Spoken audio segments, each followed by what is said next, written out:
Bom, vamos lá, vamos começar. O tema de hoje, como foi mandado aí nos grupos, o tema de hoje que a gente vai ver é onde a gente encontra a situação na qual a gente se encontra, essa guerra que está prestes a acontecer, está acontecendo, os Estados Unidos vai entrar, não vai entrar, aonde a gente encontra isso nas fontes judaicas? Será que a gente tem uma previsão de que isso viria a acontecer ou não? A gente se encontra em dias desafiadores, certo? Sempre que toca a sirene, tem que correr para o Miklat no meio da noite, você volta para casa, adormece, toca de novo, tem que descer de novo. Toda essa história é muito confusa, dá muita dor de cabeça, dá muito cansaço, e às vezes a pessoa fica angustiada: o que que eu vou fazer? É sofrido, será que eu vou embora daqui? O que que eu faço nessa situação? Então, essas situações que a gente não está acostumado, quando muda a nossa rotina, a gente não sabe exatamente como lidar, como agir com elas, elas sempre criam uma angústia, cria um incômodo nas pessoas. Então, o que a gente vai ver hoje é uma das maneiras de realmente lidar com isso, quando o nosso ponto principal não é a angústia, não é o sentimento que as pessoas estão passando, mas quando a gente entender o contexto histórico do que acontece, automaticamente isso deixa de existir. Sempre que a gente quer lidar com uma situação ruim, a gente pode usar ferramentas psicológicas para lidar com isso, a gente pode falar de emuná, a emuná dá muita força, dá muita vida para a pessoa. Hoje a gente vai pegar um caminho um pouco mais consciente. Quando a gente tem consciência do que está acontecendo, para onde a gente está indo, qual o próximo passo de Am Israel, isso daqui libera a pessoa de qualquer sofrimento, tristeza, qualquer dor. Porque quando a gente sabe que o sacrifício ele vale a pena, que ele é recompensável, a recompensa é muito grande, então a gente aceita ele, a gente consegue superar ele com muito mais facilidade. Então a gente vai tentar entender o que está acontecendo nos dias de hoje e tentar colocar isso no contexto judaico. Obviamente, é só olhar o que que acontece, a guerra, os ataques, tudo que vem acontecendo, a gente sente, certo? O povo inteiro, de forma geral, vem sentindo, a gente ouve isso em todo lugar, que a gente está em dias bíblicos. Se os nossos dias acontecessem na época do Tanar, com certeza viria um Navi, viria um profeta e ia descrever exatamente o que aconteceu e colocar no Tanar. Hoje em dia a gente não tem Neviim, a gente não tem profetas, então não tem como ser incluso no Tanar a nossa história, mas as proporções do que está acontecendo, o modo como as coisas acontecem, isso daqui leva a gente a sentir como parte das histórias antigas, em que de repente você tem ataques muito fortes, e tem dor, e tem sofrimento, tem muitas situações complicadas, e muita grandeza, muita coragem. A quantidade de histórias que a gente ouve de pessoas que saíram para guerrear logo depois do casamento, ou várias situações diferentes, a gente vê que tem uma coragem muito grande sendo criada dentro de Amisel de sair para a guerra há muito tempo, há 40 anos talvez a gente está com um problema com o Irã e ninguém fez nada até agora. E de repente o povo inteiro está empurrando os líderes para irem para o ataque, para manter firme isso e não desiste. A gente quer que continue, quer que chegue até o fim. Isso demonstra que tem uma coragem muito grande no povo nesse momento. E tem que entender de onde ela vem, o que que ela cria, qual é o contexto que coloca a gente justamente nessa situação. Não só a proporção do que está acontecendo, mas de repente a gente começa a notar que antigos povos do Tanar começam a aparecer na história global. De repente, no nosso tabuleiro mundial, a gente tem peças que são peças que já estavam aqui na época do Tanar. Então, nomes antigos, nomes de povos antigos que estavam por aqui, vivendo aqui, lidando, que Ames ele teve que lidar com eles, de repente eles voltam a aparecer. Dois, principalmente, dois que a gente encontra justamente nessa situação. Um deles é Parás, a Pérsia. A Pérsia antiga, ela aparece diversas vezes no Tanakh. A gente tem a história mais famosa, a história de Megilat Esther, ela acontece na Pérsia. É um dos quatro povos que vão subjugar o povo judeu durante toda a história. Uma das galoyotes, uma das diásporas que a Amisrael tem que passar é em Parassu Madai, na época de Mordecai Esther, em Shoshana Birá, na história de Megilat Esther. E o outro povo que aparece aqui é um povo que não aparece no Tanakh com o nome, mas um remes dele, um pensamento dele já aparece no Tanakh, que é o povo chamado de Roma. A Roma antiga também começa a aparecer nos nossos dias, ela volta a se fortalecer e volta a tentar mexer no tabuleiro mundial para tentar decidir o que acontece e o que não acontece. Esses dois povos, Parás e Roma, Pérsia e Roma, eles são chamados hoje em dia por nomes diferentes, mas eles ocupam o mesmo lugar social, cultural, filosófico. Que os dois povos hoje em dia, o povo que representa a Pérsia é o Irã, ele está exatamente no mesmo lugar, eles têm costumes persas, é um povo que tem uma língua persa, e o lado de Roma, o outro lado que a gente tem Aqui nessa história é o lado dos Estados Unidos. Os Estados Unidos eles são considerados culturalmente a continuação de Roma, do pensamento romano, que é a continuação do pensamento grego. Os Estados Unidos é considerado, em alguns lugares, o Rav Kook fala sobre isso, o Maral não fala dos Estados Unidos, mas ele fala da cultura ocidental, que eles representam essa continuidade. Então a gente tem, de repente, dois povos, os persas e os romanos. Na nossa linguagem moderna, a gente tem o Irã e os Estados Unidos, que de repente eles estão fazendo parte do nosso tabuleiro mundial, eles estão mexendo as peças, tentando ver o que vai acontecer, e dentro de tudo isso, obviamente, a gente tem Am Israel em Eretz Israel, tentando participar, tentando decidir para que caminho seguir. Esses dois lados, então, eles começam a aparecer, e isso nos leva a uma Gemara muito, muito interessante. A Gemara no começo de Masechet Avodah Zarah. Masechet Avodah Zarah um tratado que ele trata principalmente sobre proibições ligadas à idolatria, mas logo na primeira página, que no estudo da Fami vai ser logo nessa sexta-feira, Masechet Avodah Zarah conta pra gente a seguinte história. No futuro, quando chegar Mashiach, quando toda a história do mundo tiver terminado, Mashiach chegar, a Kadosh Baruch Hu vai aparecer para o mundo inteiro e vai falar, olha, todo mundo que fez algo de bom, vem até mim e ele vai receber o que ele merece, ele vai receber o prêmio, a recompensa pelo que ele fez. E aí conta a Gemara que de repente vai todo mundo tentar entrar perante a Kadosh Baruch Hu, pedir a recompensa dele, e a Hashem fala, não, vamos de um a um, vamos aos pouquinhos, não vamos todo mundo junto, vai dar muita confusão, vamos aos pouquinhos, entra de um a um. E aí conta pra gente a Tanakh que o primeiro povo a entrar para tentar receber a recompensa dele são os romanos. Os romanos tentam entrar para receber a recompensa de Akadosh Baruch Hu.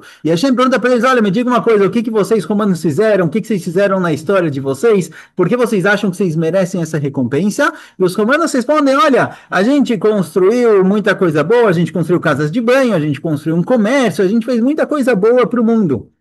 E a Kadosh Baruch Hu fala para eles o seguinte, fala, olha, eu sei que vocês fizeram muita coisa, vocês construíram muita coisa, mas vocês fizeram isso para proveito próprio. Vocês não estavam fazendo isso em prol de Am Israel. No primeiro momento eles argumentam que eles fizeram isso para que o povo judeu pudesse estar livre, desocupado para estudar a Torá. E a gente fala para eles, olha, não foi por isso, não foi por isso que vocês fizeram. Talvez essa tenha sido uma das consequências, mas não foi por isso que vocês fizeram e por isso vocês não merecem recompensa. O segundo povo a entrar para pedir a recompensa para Kadosh Baruch Hu são os persas. Conta pra gente a Gemara em Masechet Avodah Zarah que os persas vêm perante a Kadosh Baruch Hu e falam, olha, a gente fez muita coisa boa, nós construímos pontes para as pessoas poderem viajar de um canto para o outro, e eles dão lá uma descrição de tudo que eles fizeram de bem pelo mundo, para construir o mundo, e aqui também a Kadosh Baruch Hu fala para os persas, olha, o que vocês fizeram por vocês mesmos, vocês não fizeram por Bnei Israel. A intenção de vocês foi para proveito próprio, para lucro próprio, vocês não quiseram ajudar ninguém com o que vocês fizeram, e por isso vocês não merecem recompensa. Essa é uma historinha bonitinha por si só, certo? Do que vai acontecer no futuro. Mas aqui a Gemara, logo depois de trazer essa história é trazida em nome de Rabi Samlai, que viveu mais ou menos no ano 300, 400. Logo depois de contar essa história, a Gemara fala o seguinte, fala, mas espera aí, por que somente a Rabi Samlai traz que os persas e os romanos vão vir perante a Kadosh Baruch Hu pedir recompensa? Cadê os outros povos? Por que somente esses dois? E na pergunta da Gemara, cadê os outros povos? O Tosfot explica o seguinte, a pergunta da Gemara é o seguinte, olha, a gente encontra no livro de Daniel que existiam 4 Malchuyot, tem 4 reinados que vão subjugar a Israel durante a história dele. Os 4 famosos reinados que Daniel viu na visão dele, de 4 animais que iam reinar, iam controlar o povo judeu, iam controlar o mundo inteiro, na verdade. Esses 4 reinados são Bavel, Parás e Madai, Yavan e Roma. 4 reinados. Bavel é a Babilônia, que destruiu o primeiro Beit HaMikdash, certo? Sob o comando de Nebuchadnezzar, Nabucodonosor. Depois a gente tem Parás e Madai, que é a época de Miglat Ester, o famoso rei Ahasverosh. Depois a gente tem Yavan, que são os gregos. E por último, os romanos, que destruíram o segundo Beit HaMikdash. Pergunta a Gemara, então, de acordo com o Tosfot da pergunta da Gemara, é o seguinte, por que aparece na historinha que somente os persas e os romanos vão vir pedir recompensa? Cadê os babilônios e os gregos? Por que eles não pedem recompensa também? E responde a Gemara o seguinte, essa Gemara foi escrita pelo menos há 1.500 anos atrás, 1.500, 1.600 anos atrás, ela transcreveu isso, mas pode ser que essa maçoreta, essa tradição é mais antiga ainda. A Gemara fala pra gente, pergunta, cadê os outros povos, cadê os babilônios e os gregos, por que estão aí só os persas e os romanos? Responde a Gemara, porque os persas e os romanos são os únicos desses povos que vão durar até a chegada de Mashiach. Até a chegada de Mashiach, quando Mashiach finalmente chegar, os babilônios e os gregos, qualquer resquício deles vão ter sumido. Pode ser que vai ter um pouco da cultura deles por aí, mas os povos já não vão existir mais. Já os romanos e os persas, eles vão estar aqui ainda. Não dá para ver essa Gemara e não parar para prestar atenção o que que é isso, o que que é essa Torá, o que que é essa tradição judaica de 1800 anos atrás que fala quais são os únicos dois povos que vão estar aqui ainda na época da chegada de Mashiach, que justamente os romanos e os persas vão estar aqui. Quinta-feira passada, logo antes de acontecer o ataque no Irã, um jornalista, um comentarista político aqui de Israel passou umas 2, 3 horas discursando sobre como não tem a mínima chance de que Israel ataque o Irã. 6 horas depois Israel atacou o Irã. Ele não conseguiu prever 6 horas para frente. A gente tem aqui uma Gemara de 1800 anos atrás contando para a gente exatamente o que vai acontecer, exatamente quais são os povos que vão sobreviver. A gente está falando de olhar 1800 anos para frente. Muita coisa podia ter acontecido nesse tempo. Muita coisa podia ter acontecido com os romanos, com persas, igual diversos povos que sumiram, diversos povos que estavam aqui no Tanakh, os assírios, filisteus, etc. Todos esses povos que sumiram, assim também romanos e persas poderiam ter sumido, mas fala Agmará que não. Esses dois, os romanos e os persas, eles vão durar até a chegada de Mashiach. Até lá, eles vão estar por aí. Isso já coloca a gente num contexto de que esses dois povos, persas e romanos, que a gente traduziu hoje para Irã e Estados Unidos, cada um seguindo a sua descendência cultural, a sua descendência filosófica, esses dois povos vão estar aqui na chegada de Mashiach. E a pergunta é o que que acontece agora? O que que acontece? Qual o desfecho de toda essa história? Então, essa nossa Gemara de Masechet Avodah leva a gente para uma outra Gemara. A Gemara em Masechet Yoma no Daf Yud traz uma discussão. Essa discussão talvez vai complicar um pouquinho a gente para entender qual vai ser o desfecho de toda essa história, de tudo que vem acontecendo. Estados Unidos, Irã, Estados Unidos vai entrar na guerra, não vai entrar na guerra, quem vai vencer essa guerra? Mas de qualquer jeito, a Gemara em Masechet Yoma traz a seguinte discussão: quem vai vencer quem? Quem vai ganhar a guerra, os romanos ou os persas? O Tosso de Masechet Avodah já conecta, já faz um link entre a nossa historinha dos persas e romanos no fim da história, discutindo quem merece o quê, com essa Gemara em Masechet Yoma, que discute quem vai ganhar a guerra. Será que os romanos vão vencer os persas ou os persas vão vencer os romanos? O Tosso fala que essa guerra entre os dois acontece logo antes da chegada de Mashiach. Por isso, quando a Gemara discute Masechet Yoma, quem vai ganhar a guerra, já vamos tratar disso um pouquinho. Mas por isso, quando a Gemara discute quem vai ganhar a guerra, os persas vão ganhar dos romanos, os romanos dos persas, o Tosso fala aqui em Masechet Avodah que isso vai acontecer logo antes da chegada de Mashiach. Logo antes de chegar Mashiach, eles vão guerrear um com o outro, porque eles vão ter que durar até a chegada de Mashiach, eles não podem sumir, eles têm que sumir, eles têm que estar durando até a chegada de Mashiach, como aparece na Gemara em Avodah Zarah. Por isso a guerra entre eles acontece logo antes desse momento. Então, na Gemara a gente tem duas opiniões. A Gemara em Masechet Yoma traz para a gente duas opiniões. A primeira opinião é a opinião de Rabi Yoshua ben Levi. Amar Rabi Yoshua ben Levi, amar Rebi, atida Rome shetipol bead paras. De acordo com Rabi Yoshua ben Levi, nome de Rebi, Roma vai cair na mão dos persas. Os persas vão vencer os romanos. Os romanos, eles não vão ter força de superar os persas, certo? No nosso contexto político, a gente diria que os Estados Unidos não têm como vencer o Irã. A gente vai ver o que isso significa hoje em dia, vamos tentar entender melhor. Essa é a primeira opinião. A segunda opinião que aparece na Gemara é a opinião de Rav. Rav fala o contrário. Rav fala que não, os persas vão cair nas mãos dos romanos. Os romanos vão vencer os persas e vão dominar o mundo. Eles vão ter controle do mundo por 9 meses e aí vai chegar Mashiach. Esse é o tempo que eles vão precisar controlar o mundo inteiro e só depois eles vão sumir. Eles, por 9 meses, primeiro eles vão vencer os persas, depois por 9 meses eles vão ter controle total do mundo e somente depois eles vão sumir. Assim fala pra gente Rav na Gemara. Agora a gente chega numa situação complicada. Temos aqui uma contradição. Uma opinião diz que os persas vão vencer os romanos. Outra opinião diz que os romanos vão vencer os persas. O que a gente faz com essa contradição? Traduzindo isso para a nossa situação moderna, uma opinião a priori diz que os Estados Unidos vão vencer o Irã, a outra opinião diz que o Irã vai vencer os Estados Unidos. O que a gente faz com essas duas opiniões? Quando a gente tem duas opiniões na Gemara, tem algumas saídas, tem alguns caminhos que a gente pode seguir. Vamos tentar analisar 3 caminhos possíveis que poderiam ajudar a gente a sair dessa situação. Primeira opção se a gente realmente traduz dessa forma, que Roma representa os Estados Unidos, e assim muitos e muitos, o Rav Hutner, o Rav Kuk, o Maharal, muitos veem dessa forma, que os Estados Unidos, ele também tem a águia como símbolo, eles são a continuação da cultura, do pensamento filosófico romano.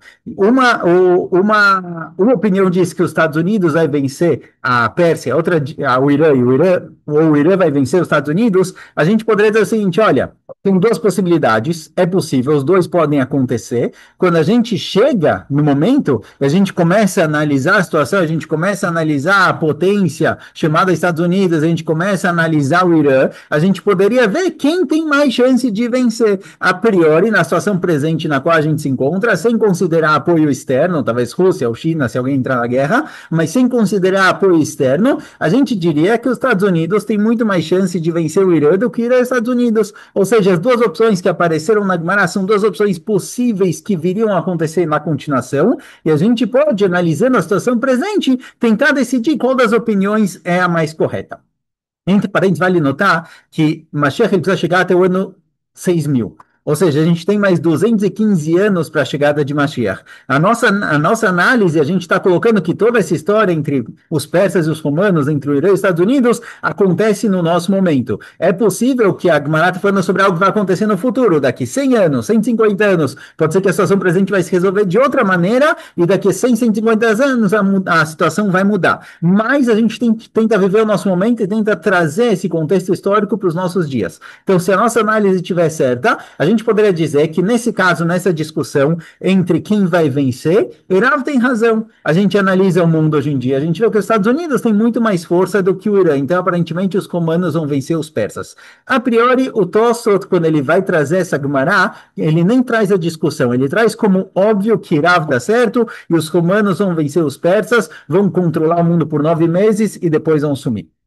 Essa seria a primeira opção de como a gente poderia lidar com as duas opiniões da Gemara. A segunda opção é uma opção possível, assim traz em nome do Maharsha, e a verdade é que os dois estão certos. Tanto Rabbi Yoshua ben Levi quanto o Rav, os dois têm razão. Tanto os persas vão vencer os romanos, quanto os romanos os persas. Ou seja, os dois vão se autoanular. Numa guerra entre os dois lados, eles vão se autodestruir. Eles vão destruir as economias dos outros, eles vão destruir fisicamente um país vai destruir o outro. Então, nessa guerra entre os dois lados, vai ser um choque tão forte, tão grande, que os dois vão acabar morrendo, os dois vão acabar sendo destruídos. Essa seria uma possibilidade também para dizer que não tem discussão. Tanto esses ganham desses, quanto esses ganham daqueles. Tudo termina na mesma, acaba num empate no qual os dois são destruídos. Mas existe uma terceira opção. Uma terceira opção que pode ajudar a gente a entender também um pouquinho mais do contexto histórico do que está acontecendo hoje. Que diz o seguinte: talvez os romanos vão ganhar dos persas e os persas dos romanos, mas a gente está falando de duas etapas. Significando o seguinte: o Rav Kuk e o Rav Hutner eles explicam que a ideia dos persas, a ideia dos romanos, a ideia que eles têm por trás da filosofia de vida deles, a cultura deles é muito diferente. Eles pensam diferentes, eles vêm trazer conceitos diferentes para o mundo. A ideia romana, o Maharal traz isso bastante, que o pensamento romano, posteriormente o pensamento americano, ele é um pensamento que não consegue construir, ele consegue somente destruir. O que significa isso? Ele é um pensamento totalmente materialista. O principal na cultura ocidental é o lado material, é o que a gente tem de valores materiais no nosso dia a dia, os nossos bens. Os valores espirituais, eles talvez eles são bonitinhos, eles ajudam a gente, você pode colocar no dólar em God we trust, mas não é o que rege a vida, não é o que direciona a pessoa. Os seus valores espirituais, eles são bonitos, eles são legais, mas você pode deixar eles em casa. Na hora que você vai trabalhar, na hora que você vai seguir sua vida, você tem que pensar principalmente no seu prazer, no seu desenvolvimento material. Esse é um povo que não consegue construir, é um povo que consegue somente destruir. Os persas, por outro lado, eles são diferentes. Os persas, eles são mais conectados com o lado espiritual, eles são espiritualizados, eles têm valores, porém, muitas vezes esses valores, eles não são corretos, eles são corruptos, eles são mal construídos. E aí, quando eles são mal construídos, isso daqui acaba destruindo a sociedade em torno deles. Eles não conseguem criar algo de bom. Eles têm a vontade de criar, como a gente viu no passado, os persas, eles construíram o Beit HaMikdash, ajudaram na construção do segundo Beit HaMikdash, eles têm vontade de construir, mas eles são mal direcionados. Por quem eles são mal direcionados? Eles têm a vontade, mas eles não conseguem criar de verdade, porque eles são mal direcionados. Então aqui entra algo que mandaram em alguns grupos, a gente vê na história de Megilat Esther. Na história de Megilat Esther, Ahasverosh, ele é o rei dos persas. Naquele momento, Ahasverosh, ele está dominando o mundo inteiro, ele controla o mundo inteiro, ele é o rei e representa os persas. Ele por si só talvez não era um cara tão mau. Ele era um cara duvidoso, ele era um cara que queria o bem de todo mundo, ele não sabia exatamente como chegar nisso, mas ele tinha um péssimo conselheiro. Ele tinha um péssimo conselheiro, o famoso conselheiro da história de Megilat Esther, chamado Haman. Haman, descendente do povo de Amalek, ele aconselhou a Hashverosh a destruir o povo judeu. Ou seja, a gente tem um povo que talvez ele seja bem intencionado, mas ele não tem maturidade, ele não tem capacidade de construir sozinho os valores dele. E se ele for influenciado negativamente, ele vai seguir por esse caminho ruim. Aman ele aparece e influencia Hashverosh a destruir o povo judeu. Não vou entrar agora em toda a história do Megillat Esther. No fim da história, quando Aman finalmente cai, quando Esther ela revela quem ela é, de onde ela veio, que ela faz parte do povo judeu, e Aman cai, aparece nos Psukim que quando realmente caiu o decreto de Aman caiu justamente no dia 23 de Sivan. 23 de Sivan é hoje à noite. Hoje à noite a gente se encontra no dia 23 de Sivan. De acordo com Megillat Esther, no dia 23 de Sivan, o decreto de Aman cai e o povo judeu volta a ter liberdade, volta a ter força. E daí, que é o mesmo dia de hoje, que diferença faz? Um dos pontos importantes no judaísmo é que a gente vê o tempo de uma maneira específica, diferente de outros pensamentos. No judaísmo, a gente vê o tempo como contínuo, ele segue em frente, ele está andando para frente, mas ele está sempre voltando no mesmo ponto. É como uma espiral que vai subindo. Sempre que a gente chega exatamente no mesmo dia, por exemplo, quando a gente chega na festa de Pesach ou na festa de Purim, em qualquer uma das festas, a gente comemora o que aconteceu nisso muitos anos atrás, não de maneira nostálgica, não, faz 3.000 anos atrás a gente saiu do Egito, não, a gente comemora isso no seguinte sentido, a gente comemora porque nesse dia a gente está revivendo o que aconteceu lá atrás. Quando o tempo vai passando e ele vai subindo na espiral, ele vai repassando exatamente no mesmo momento. Então, quando chega a noite de Pesach, é a noite da liberdade, as luzes da liberdade que apareceram na noite de Pesach, na saída do Egito, elas voltam a aparecer justamente nesse momento. E assim estão todas as festas judaicas. As festas judaicas não são nostálgicas, a gente está revivendo o que acontece.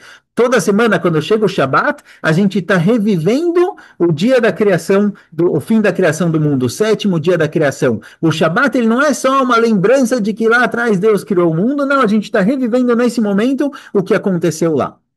Quando chega o dia 23 de Sivan, a priori, esse dia é um dia que ele é propício, não necessariamente vai acontecer, mas esse é um dia que é propício para que a Israel consiga superar todos os obstáculos colocados perante o rei da Pérsia e anular todos os decretos negativos, dar liberdade, dar força para o povo judeu de novo. Esse dia 23 de Sivan, que é o dia que está acontecendo hoje à noite, é o dia em que os persas se afastaram, foram desconectados da má influência de Aman. Traduzindo o que a gente tem hoje em dia, a gente poderia dizer o seguinte: até 1979, o Irã era dos melhores amigos de Medinat Israel. Na Guerra de 67, na Guerra dos 6 Dias, quando Israel estava guerreando contra todos os países árabes aqui em volta, o único país que ajudou o povo judeu, o único país que mandou para a gente aviões e deu para a gente apoio foi o Irã. Na época, em 67, o Irã era um dos melhores amigos do povo judeu. Contra todos os povos árabes que tinham por aqui, os persas apoiavam a Israel. Em 1979, teve toda uma mapechá, teve toda uma revolução lá, e um novo governo começou a controlar. Um governo que ele puxou todo o povo persa, todo esse povo do Irã, contra a Israel, contra o sionismo, contra o que a gente está tentando construir aqui em Eretz Israel. Esse novo governo, ele puxou um povo que a priori era um povo bom, um povo que tem boas intenções, ele puxou para uma situação ruim, para uma situação negativa. Então, se a gente tentar voltar agora porque foi falado antes, as duas opiniões que aparecem na Gemara, uma opinião diz que os romanos vão vencer os persas. A outra diz que os persas vão vencer os romanos.